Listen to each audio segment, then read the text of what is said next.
that Moscow has been in talks with the self-proclaimed authorities in Hargeisa to build a small multiuse air and naval facility in the Djibouti-bordering town of Zeila in exchange for formally recognizing the region's independence. The UAE is already constructing its own base in Berbera despite not officially recognizing Somaliland. But the Gulf state is a rising military power with much more money to throw around than Russia and therefore probably isn't subject to the same conditions as Moscow would be for that simple pecuniary reason.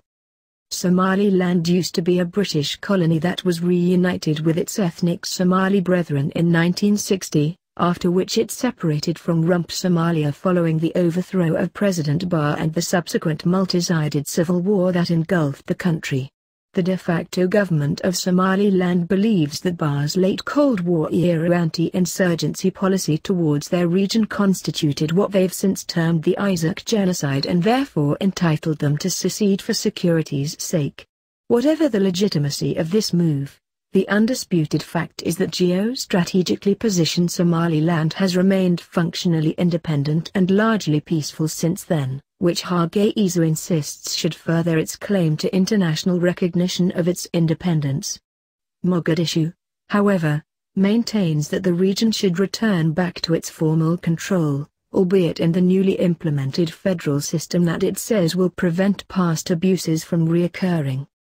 Somaliland, just like equally unrecognized but similarly sovereign South Yemen, sided with the UAE in the war on Yemen and now hosts an Emirati military facility in Berbera that Abu Dhabi plans to pair with its existing ones in Aden and the Socotra Islands to make it the gatekeeper of the strategic Bab el-Mandeb choke point over EU Chinese maritime trade. This process is occurring in parallel with the expansion of the Gulf Cold War to the Horn of Africa and the international militarization of the Red Sea in making the region one of the most conflict-prone hotspots in the world today. It's with this context in mind that Russia might be considering a dual naval airbase in Somaliland just a few miles away from the US one in Djibouti, which if built would complement China's own to the west of Camp Lemuel and strategically flanking the Americans.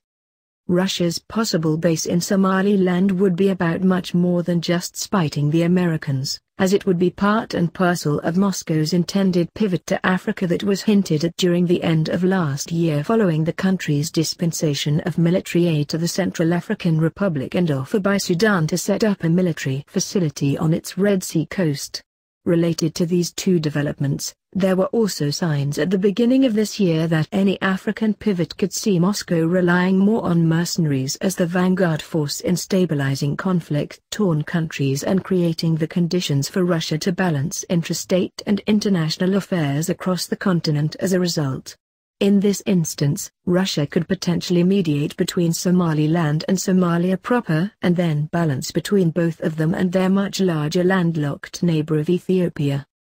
In connection with this, observers should be reminded of the long-running relations between Russia and Ethiopia that laid the basis for their ongoing rapprochement following nearly 3 decades of neglect after the end of the Cold War. Ethiopia is China's top partner in Africa, and the recently built Djibouti-Addis Ababa railway is essentially an African CPEC. Given the military overcrowding in tiny Djibouti and the relatively long distance between Port Sudan and Ethiopia, Russia might have decided to build a base in Somaliland as a backdoor to Ethiopia, with whom Hargeisa is allied. Furthermore, Ethiopia's joint development of a port in Berbera with the UAE, as well as Russia's increasing relations with both of these emerging great powers, point to tacit economic strategic motivations behind Moscow's possible decision to build a base in nearby Zeila because it could kill several birds with one stone by strengthening Russia's ties with all three parties.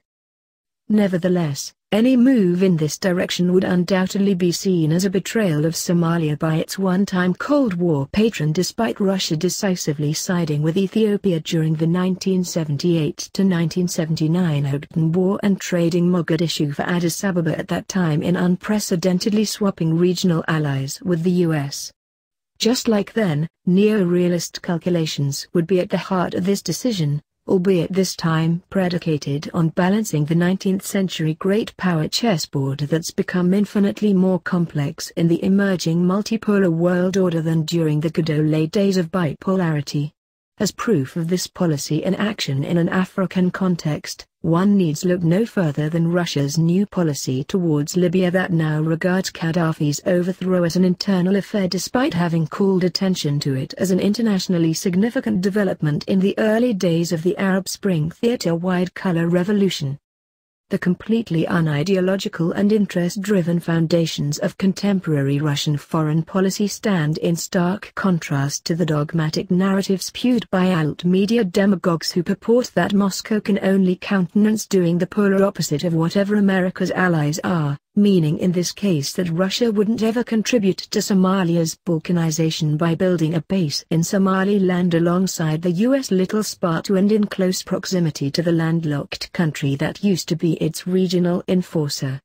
The times have certainly changed, proving that the new Cold War is nothing like its predecessor and that the Russian Federation of today definitely isn't anything like the Soviet Union of the past when it comes to its foreign policy principles. That's not necessarily a bad thing, but just a reflection of the international reality in which Russia's forced to operate if it desires to advance its interests in the face of considerable multi-dimensional asymmetric American pressure.